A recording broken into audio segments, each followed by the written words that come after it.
Good morning, everyone. Welcome to Art Chat. I'm your host, Justin Donaldson, and today we are joined by Jared Cullum. Hey, Jared. Hey. How you doing? Hey, I'm doing great. Good. I was just trying to get the chat up so I can see. Oh, yeah.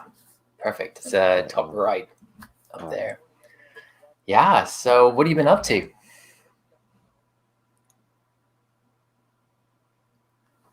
You been up to anything interesting? Hey, sorry about that. No, you're good. Okay, hey, I'm here. Sorry, there was like a delay because I hit the link to pull the chat up and it started the thing over. I was like, oh, I guess we're starting over. Oh, you're good. Yeah, anyway, sorry. Thanks for having me on the show. I really Yeah. appreciate it. I love this show. I've been watching all the interviews and they're all really great. So. Yeah, I'm glad to have you on here. I think you've got some very special stuff, and I want to. Oh, thank you so much. Share it with everyone. Well, I mean, that means the world to me. I really love your stuff. I've always been a big fan of your stuff on Instagram and Twitter and stuff. And your tutorials on Gumroad are phenomenal. They're like hugely helpful and they're really rewatchable and they're like a huge benefit. So I don't know if people haven't got those yet. Oh, thanks, man. I know Andrew mentioned. Oh yeah, it's in the clouds one. I got the cloud. I have the cloud one and the foliage one, and they're both incredible. They're really I'm glad. good. Glad that's been helpful. So one of the reasons we're doing all of these, at least one of the reasons we began doing all of these, was because I have my landscape painting course. It's now open for enrollment. Awesome. So it's a 12-week course. We're going to go through everything from composition, perspective, using plein air to kind of bolster up our paintings, which you can help talk us about. I'm excited about that. Sure. Lighting, values, color. There's so much to talk about, but I'm really excited about that. That is open at the moment. I would love if everyone could go and check it out. It's in a link below or up in my bio, depending on where you're watching. Awesome. Yeah, that's got to be. I'm sure that's a great. So you're going to break it down each week into like an individual sort of. Yeah. So we've got separate themes, different ideas, enough to chew on. Hopefully a little too much to chew on, so it's good reference material. You can come back to it, and some exercises that you can go through, and then I'll be giving feedback on the exercises and awesome working through things. Now, here I'll just show everyone your work. Oh, thanks. So let's get like this, and you yourself, you've got a watercolor plein air course, right? Yeah, I'm doing it now. So I usually I teach a class about this time every year at a local art school that I've been teaching at. That's actually the art school what you just nice past. Oh, that's one down there. Yeah, that's the art school. But they, of course, because of this whole crisis, they're closing the doors for now. So I am trying to do sort of my own version of it online, which I'm really excited about, and it's going to be a similar thing in terms of principles. I really miss having the group. I really liked being able to do it on location and sketching with people directly and sort of being able to talk people through it. I really love teaching, especially teaching plein air stuff and sketching on location, because so much I have personally learned so much just from teaching, just from having to figure out how to word it, both from teaching on location and also doing the YouTube videos. I do YouTube painting demonstrations both in the studio and live, and having to try to like put into words what I'm thinking and what colors I'm mixing or why. It's been a huge benefit for me. It changes things, doesn't it? It really like solidifies how you view it. I found the same thing. I feel like lately has been one of my bigger kind of growth periods, and it's 100% because I've just been having to come in and actually communicate what I'm doing, and it's it's been amazing. Yeah, it helps. And then I even do these I do Patreon like full versions, unedited versions of the demonstrations too, and so having to talk not just for like a 10-minute YouTube video where I'm trying to sort of get in like this is the value and this is the as it's going really fast on those, really having to not just like talk through the process, but having to rewatch myself and rewatch myself make mistakes, and I try to be as vulnerable as possible in the talkover part, just saying like I went too far here. I should have stopped like 10 minutes ago, but we're on Well, I this little did journey here. So it. I try to be as honest as I can with the process, and that really helps me a lot. Just watching myself, um, having to rewatch the decisions I've made and then put into words why I'm doing it, or um, Yeah.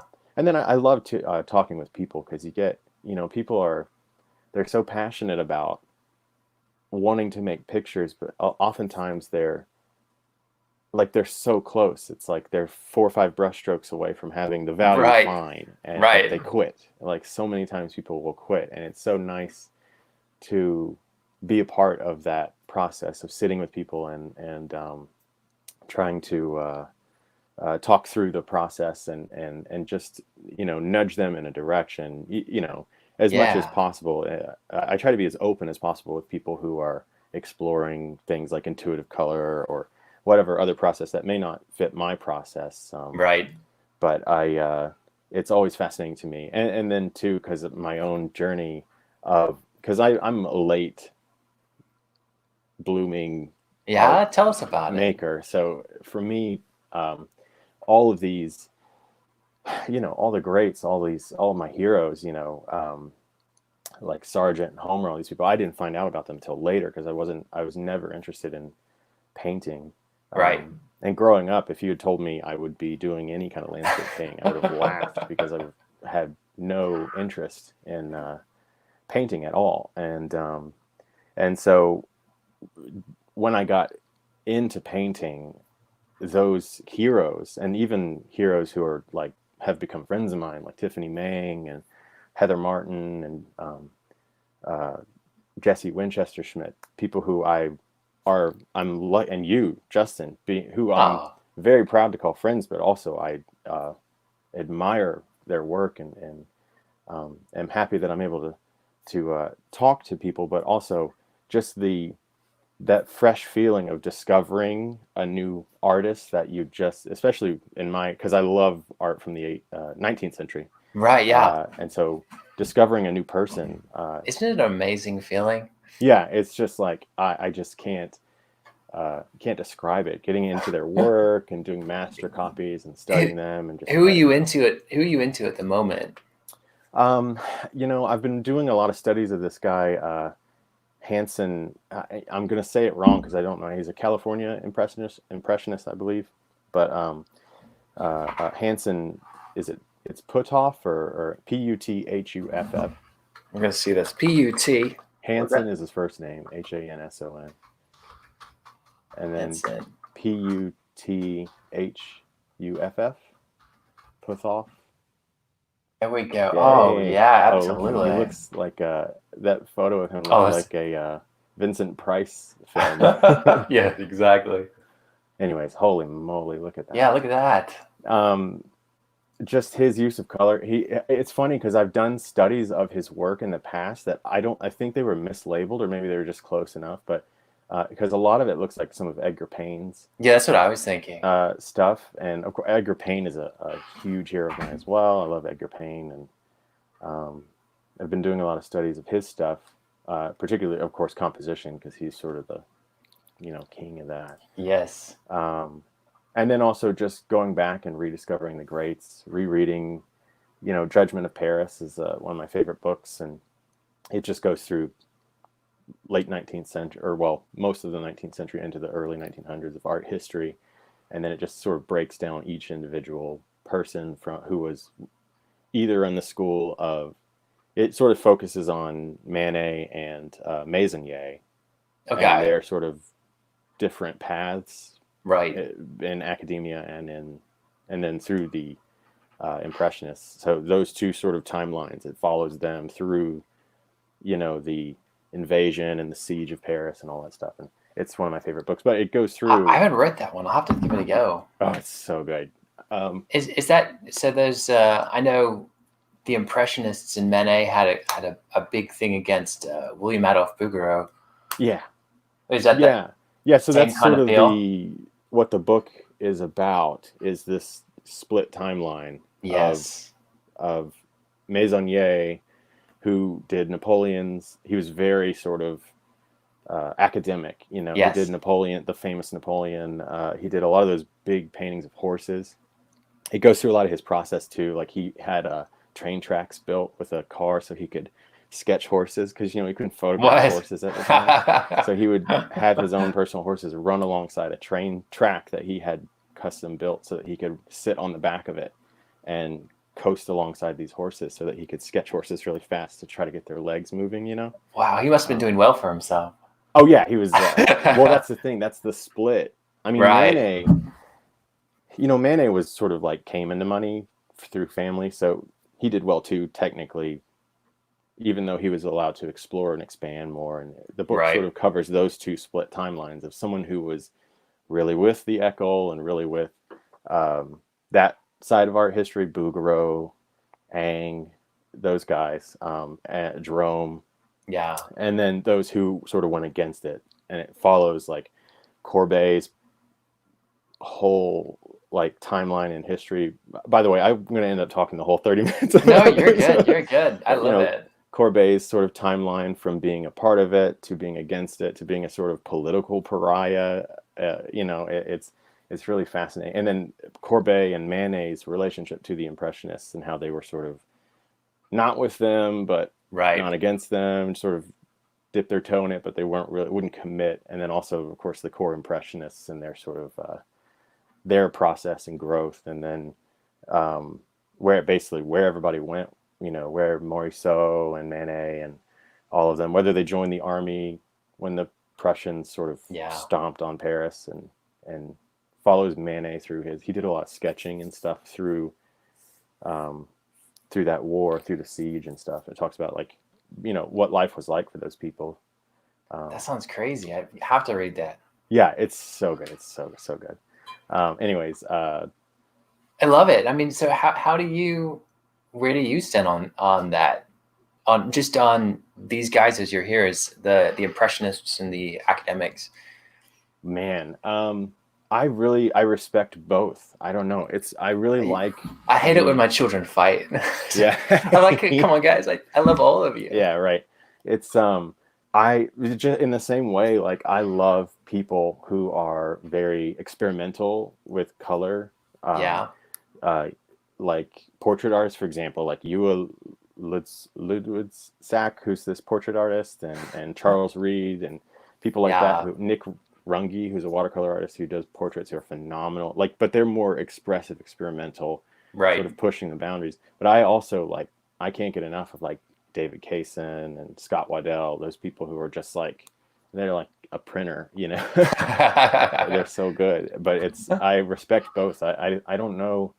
I think for my own work, I tend to like to be, at least I'm heading in the direction of more color experimentation, because I sort of had this split, because I have these cartoon worlds that I'm trying to build. And especially when I'm doing work for Jim Henson, it's a very colorful, playful world. And then this is my own world that I worked on that's takes place in Alaska from my own book. So it's a more colorful world.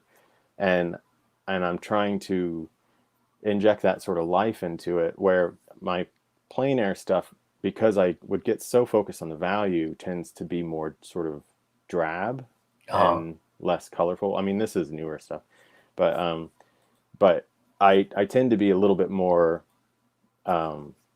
like I focus on the value to a point of losing any sort of color and expression. So that's interesting. So where have you found that you can be looser on your values? How have you been playing around with that?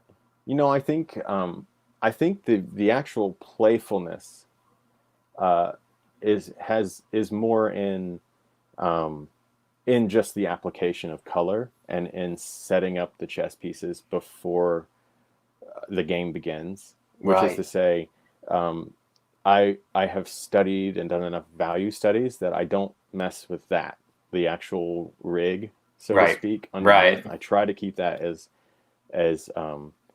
much as possible strict to the as simple as possible value scheme as possible, which is hard. And I think that's something that you have to learn. And you never really fully learn it. That's something I've really enjoyed about your interviews is that you hear these people who I really like talk about their process, and they all are saying like, oh, I'm just out there studying and trying to get better at value. I'm like, man, it's so cool to hear people who are like way ahead of me, like, and actually have like talent and skill, who are still trying to chase this thing, It's and a bit of a wild goose there. yeah, so the value stays the same, and then what I've started to do is sort of try to keep the value the same, but explore more ways to use color in a playful Yeah. way. So I've been with my gouache paintings, I've been starting out with a bright underpainting and then Oh, using hot yes. pink for drawing. I've been doing that with my watercolor sketches too. Like I think I did it with a tomato one. Yeah, come down to it. There it is. That one you can watch the process of it, but I start with bright yellow underpainting. I don't think I posted it on there, but I start with the Oh, here we go. oh yeah, haha. Yeah, there Okay, you go. so we Oh start man. with this bright yellow. Yeah, so I started out with like a bright yellow, and sometimes I'll sort of try to set myself up in the underpainting by getting some of the big shapes, so I'll shift it a little bit, but I'll start with that bright yellow and then go in with the bright hot pink, which is like a Holbein color pink, Right. brilliant pink, I think. And I've been trying to do the same with watercolor, explore doing the same thing with watercolor, which is, so when this is all done, once I go back to, so start out with that sort of sets my chess pieces up Yes. ahead of the game. Right. Because if I don't do that, it tends to look very drab, I feel like, which is not to say bad, I guess.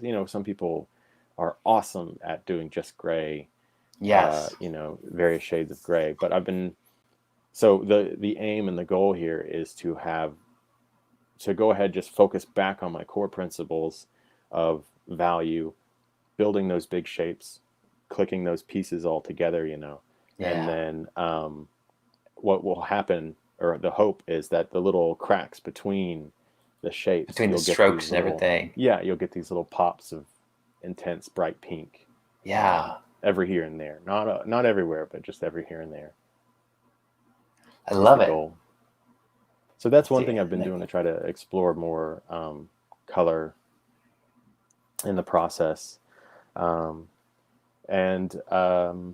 yeah, and then of course going back and just studying people who I really admire. Going back to the greats, my heroes, like the plein or the California Impressionists I was talking about, Edgar Payne, Yes. people who were using, of course, Richard Schmid, who's sort of a modern, king of plein air. Yeah, studying their work and studying their application of color and trying to figure out their, because I'm self-taught, so I end up having to do a lot of this, or I've had to do a lot of this stuff self-study because I had no interest in painting, and so when I was in my basically I had done some art, I had liked it when I was a kid, but I've never really had any talent or skill. I mean, at anything really, if we're being honest. And so I tried art again when I was in college. I went to school for graphic design, and I was awful at it. I was terrible at it, and I was taking other. You can take various credits or whatever, and so I took. I did like a little theater stuff. I did like anything I could to try to figure out some place that I fit. Yeah. Which is essentially, by the way, what my book is about. That's coming out in August. Cody is. Oh, gotcha. Yeah. The core story there is essentially about trying to find a place where you belong in life, Right. And I think we're all kind of on that journey of trying to find this place where we belong, at like a home. And I think for me, I kind of had that when I was a child, but I didn't have any talent at it, and I think people had their best interest. So I had a fair amount of people tell me I wasn't very good at it. Right. And so in my 20s, when I was in college, I went to art school for graphic design and was terrible at it. And so I tried an oil painting class, which is where I met we have a mutual friend, Dane Cousins, who's a phenomenal illustrator. Yeah. He's so good. If people want to look him up, Dane Cousins. Anyways, I met him in an oil painting class. Nice. But the oil painting class assumed you had done something with paint in your life. So there was like, they didn't really cover a lot of like how to mix color. It was just like, all right, here's still life, do the still life. And every critique was just like, what is wrong with you? Like, why Oh are you no. here? Like, I didn't know what I was doing. I had like, I couldn't figure out how medium worked. It was like the worst thing I could have done was try to jump into an oil class where people Right. assumed you know what you're doing. And then Dane was phenomenal, like already phenomenal. So it was like he Yes. and I were friends, and I was just like, I don't understand what you're doing. And he would try to politely talk to me about Right. painting and say, Uh-huh. well, he would say painting things, you know, like I see, well, the seeing, you know, purples and stuff in clouds and seeing these different colors, the zones of the face or whatever when we were doing pictures. And I just was like, oh, I'm just not a painter. I'm just not, this is not me. I don't have it. And I don't Right. know that I do still. I just have really beat my head against the wall on this to a point where like I've put enough hours into where I can make a picture. It may not be great or good for per se, but at least I can put a picture together. But it's just been hitting the scales and countless hours of just working and practicing every day. Like so yeah, and so I quit altogether. I was Right. like, I quit, and then at like 26, I was working as a graphic designer for a Uh-huh. company, and I just couldn't shake interest in art, and so I Right. started drawing and um, started doing some drawing that was a friend of mine introduced me to. I didn't read a lot of comics growing up and didn't have any interest in that honestly either. And a friend of mine was like, who was Kelly was her name, and she was this huge influence and impact on my life. And she was like, there's this book called Blankets you should read. So she gave it to me, and I just like totally fell in love with the medium and went down that rabbit hole and started making my own comics with the intent of inking comics, or at least making some sort of comic Right. involving ink. And so at some point I stumbled across Louis Trondheim, and he watercolors his journals. That is so And cool. I haven't seen him before. oh, he's very good. And Boulet is another French artist. And Mobius also. The Yes. fact that Mobius was also a painter.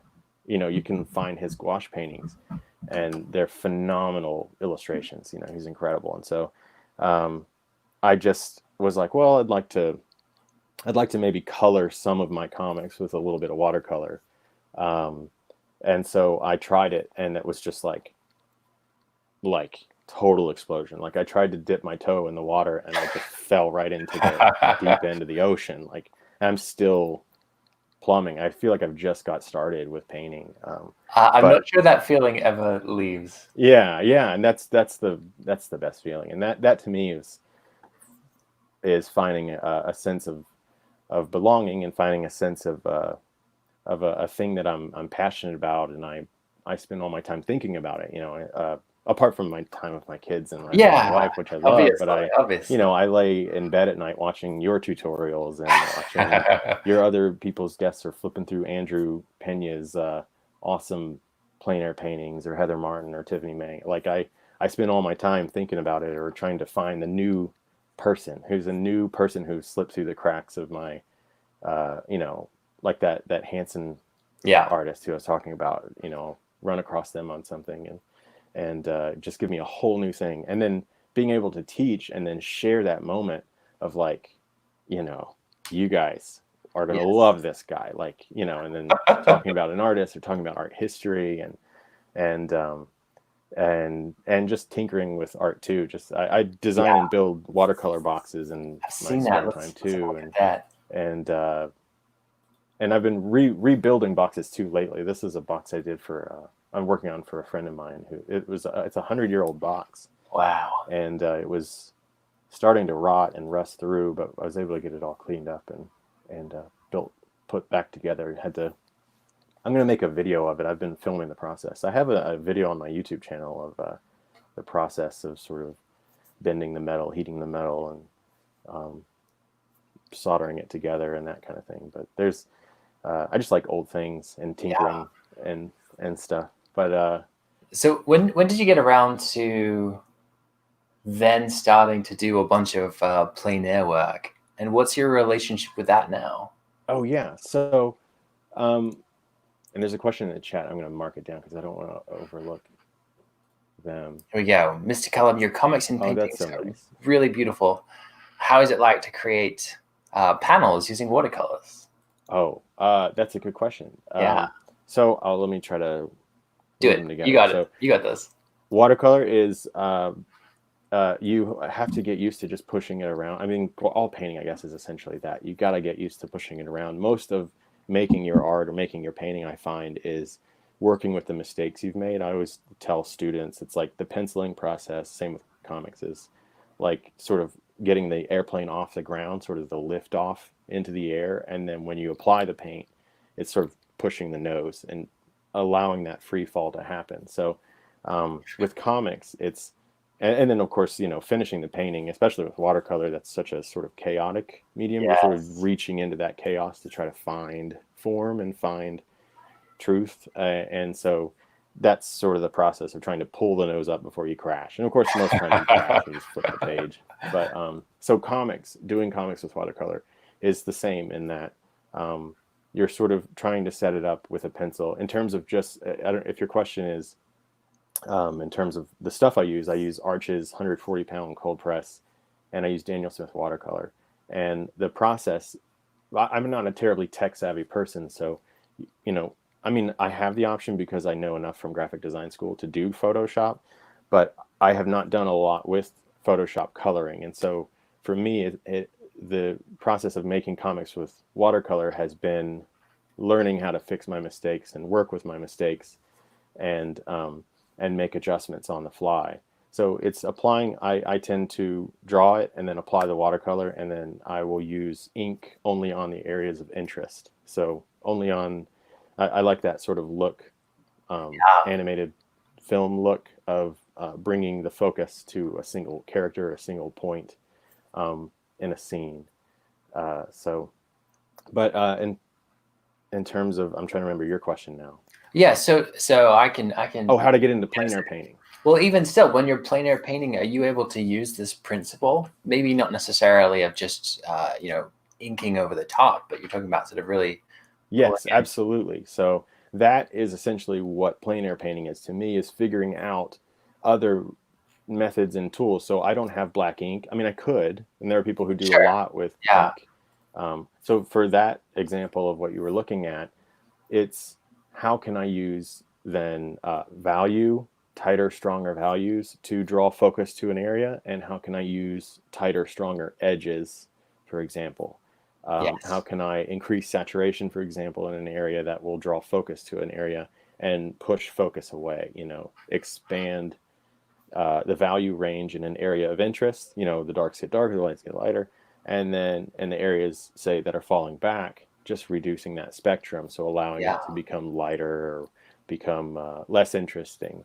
And so plein air painting for me, I ended up getting into it because of Master James Gurney. Yes. Because of course I wanted to learn watercolor. After I tried it, I was like, I love this, and I looked up watercolor tutorial, and it was right. I happened to be right when he had released his watercolor in the wild. Yes. And so he had just released that, and I was a childhood huge fan, and so I watched his video. Of course, he's encouraging you to paint on location, and so I was like, well, I've got to try that. So I studied. That's essentially how I learned, or how I started to learn, was by, rewatching Master Gurney's videos, and just to a point of slow motion, trying to copy his brush strokes, because I just couldn't figure out how to paint or mix color. And so it was trying to pause and replay 5 seconds over and over of that looked like ultramarine and burnt sienna. Right. That was burnt sienna, and what is he doing and how is he doing this?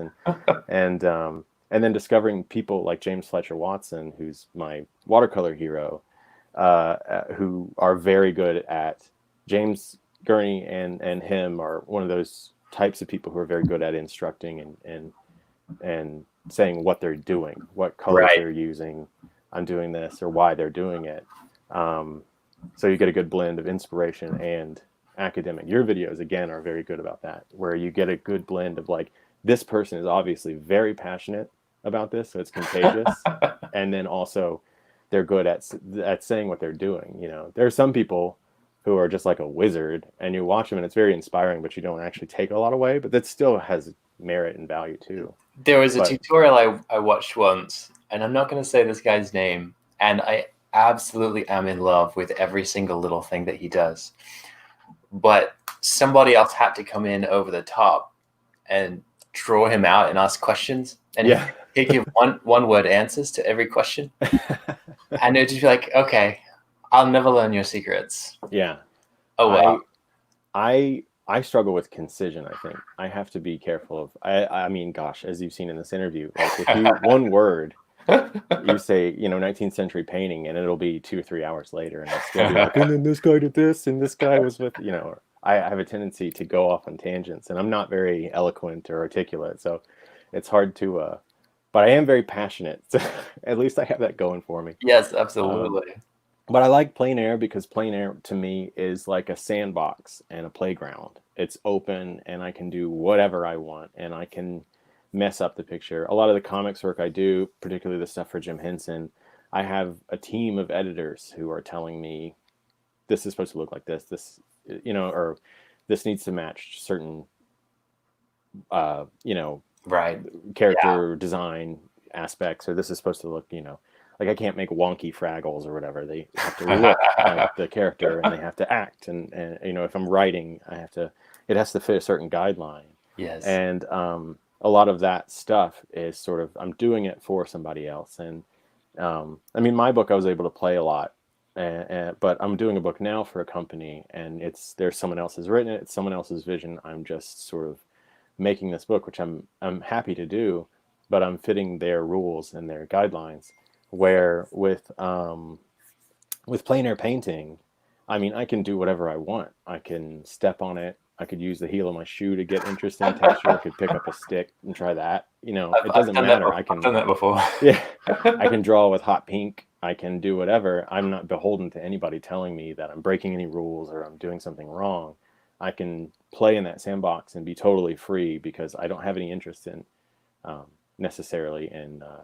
It's always thrilling when a painting sells or I get a commission, or something for a portrait or for someone's house or someone's thing or, a place they got married or something. But plein air painting itself is just a totally open playground. So I like playing in that world as much as I can because I'm still learning those things. I'm still reinforcing value and edge control and experimenting with different ideas and ways that I can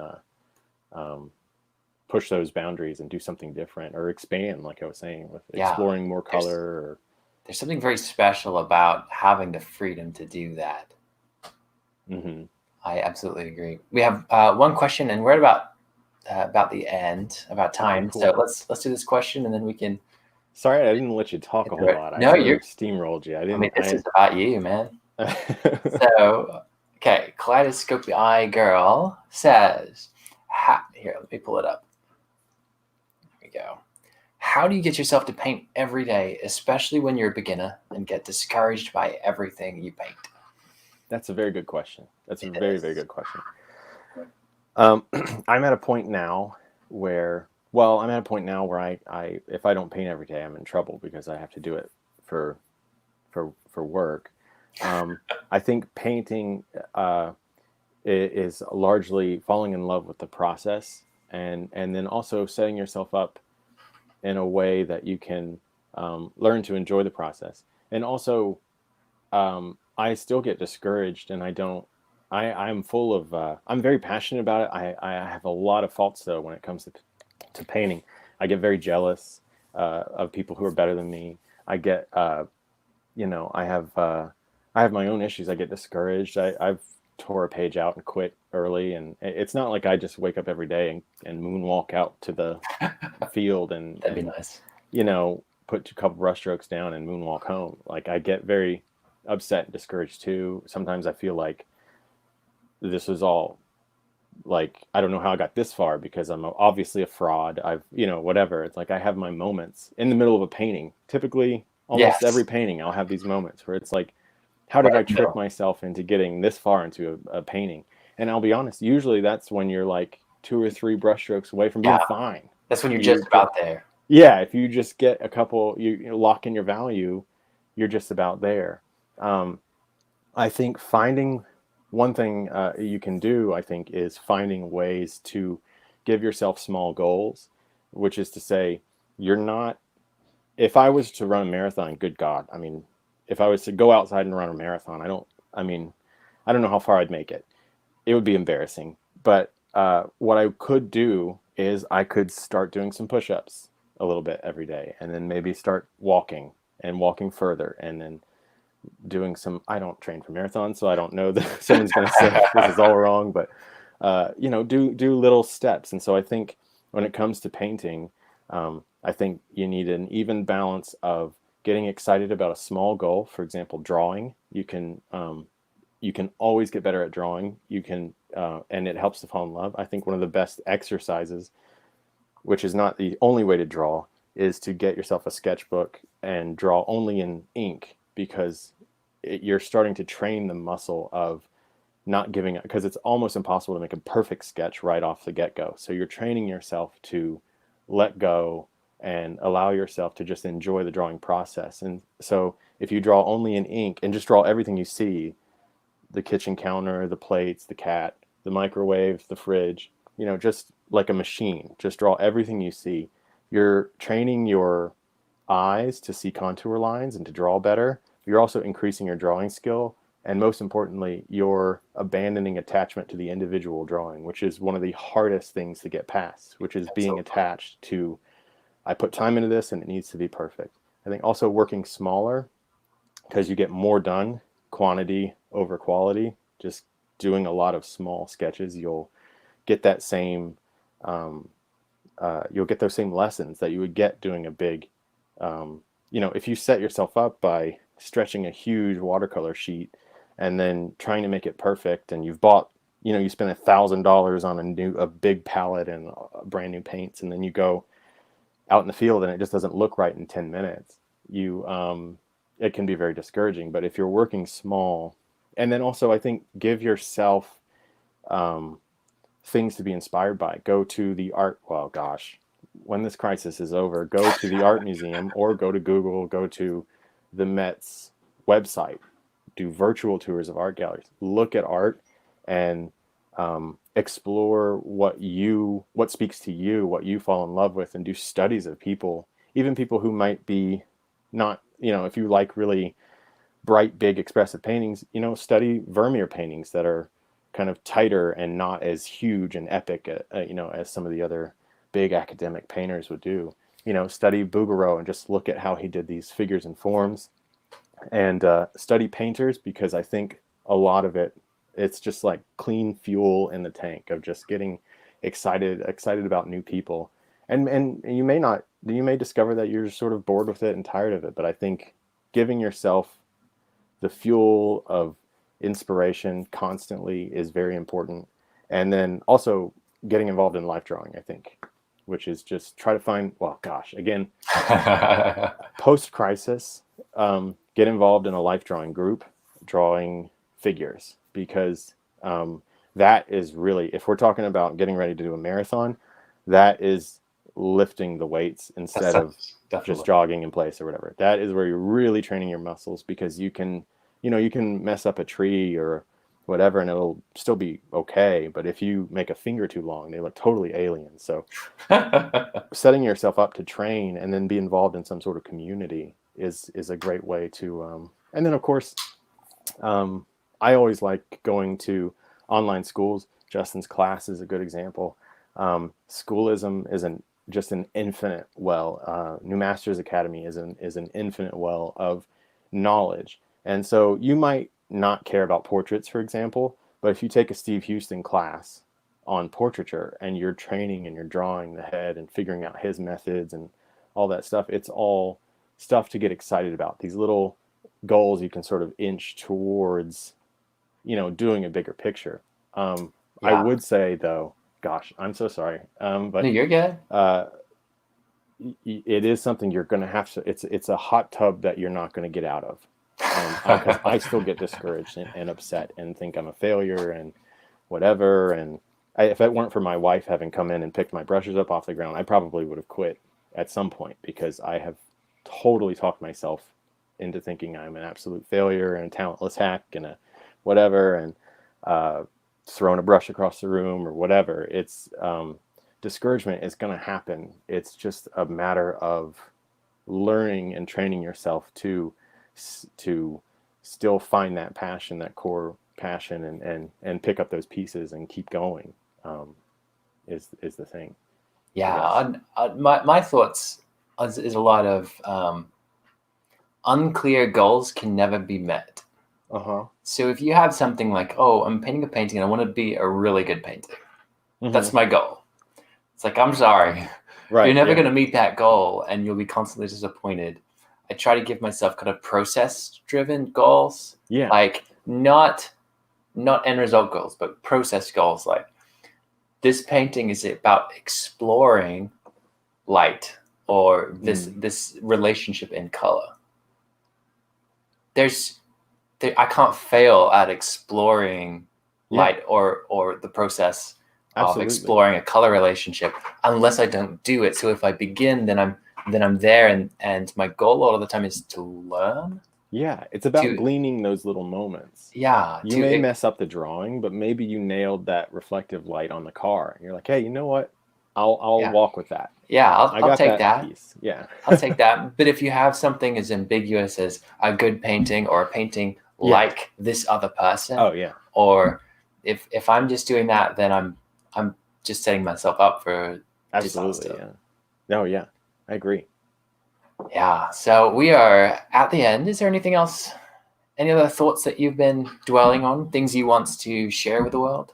I don't suppose so. I can't think of anything specific or it's all good. Certainly concise, obviously. Well, thank you so much for joining us today. Thanks for having me. If people are interested, I have a YouTube channel where I do go subscribe to his YouTube tutorials, and they're gouache and watercolor and some oil, but I tend to I really want to try poster colors sometime. I've been wanting to buy a set, but I haven't gotten around to just going ahead and buying the set and giving it a shot. But anyways, I've got the YouTube channel, and I'm mostly on Instagram, and I have a Twitter and a Facebook and other stuff too. And then I guess the next big thing for me is in August, my book is coming out. So I have a young adult graphic novel, which there's sample pages online and on my website and stuff you can find if you're interested. And then I'm going to be doing more videos on that and sort of the process of translating plein air painting to cartoons and that sort of finding those two, using lessons from the 19th century to make expressive backgrounds and expressive storytelling tools. But I love it. I'm looking forward to that. That's the next big thing for me. And I'm excited about your class and all the stuff you're doing, man. It's always me too. There's always something going on. You've always got a lot of great stuff happening. Always one too many things going on. Yeah, I know how that goes. And it's too bad I'm up in Pittsburgh and we can't do this over coffee. That would have been nice. That would have been nice. One day we'll get there. Yeah. I'll have to come down to you're in South Carolina, right? South Carolina. Yeah, I'll have to head down there. Are you in the northern end or the southern end? I am northwest, so we're like half an hour away from Georgia. About nice. Okay. 45 minutes away from North Carolina. Cool. Yeah, I have a bunch of friends in Greenville. Yeah, so that's like 20 minutes drive, and I'm in the middle of Greenville. Nice. Very cool. Yeah. They all come up to Charlotte for Heroes Convention, which I don't think it's going to happen this year, but probably there next year for the book. So I'll be down that way. So that's exciting. Well, we're going to end it up here. Awesome. Feel free to subscribe. Is that down there or down there? I don't know. I don't know. We'll find out. All right, guys. Thank you so much for joining us.